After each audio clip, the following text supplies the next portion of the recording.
तव्हांखे अपडेट कयूं पिया। ब्रेकिंग न्यूज़ आहे। सुप्रीम जुडिशियल काउंसिल जो इजलास बिना देर घुरायो वञे। गवर्नर सिंध जो चवणु आहे त जुडिशियल काउंसिल जो इजलास घुराए मामले खे ॾिठो वञे। अहम ख़बर आहे, अवां सां शेयर कंदासीं। सुबुह शाम फ़ैसिला तब्दील थींदा त मुल्क कीअं हलंदो।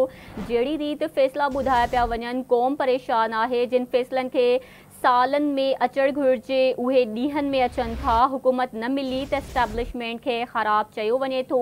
इहो चवणु आहे गवर्नर सिंध कामरान टिसोरी जो। एक भेरो ॿीहर अवां सां अहम ख़बर शेयर कंदासीं। सुप्रीम जुडिशियल काउंसिल जो इजलास बिना देर घुरायो वञे। जुडिशियल काउंसिल जो इजलास घुराए मामले खे ॾिठो वञे। तव्हांखे अपडेट कयूं पिया। ब्रेकिंग न्यूज़ आहे। सुप्रीम जुडिशियल काउंसिल जो इजलास बिना देर घुरायो वञे। गवर्नर सिंध कामरान टिसोरी जो चवणु आहे त जहिड़ी रीति फ़ैसिला ॿुधाया पिया वञनि, क़ौम परेशान आहे। जिन फ़ैसिलनि खे सालनि में अचणु घुरिजे उहे ॾींहंनि में अचनि था। हुकूमत न मिली त एस्टेब्लिशमेंट खे ख़राब चयो वञे थो। तव्हांखे अपडेट कयूं पिया। सुबुह शाम फ़ैसिला तब्दील थींदा त मुल्क कीअं हलंदो।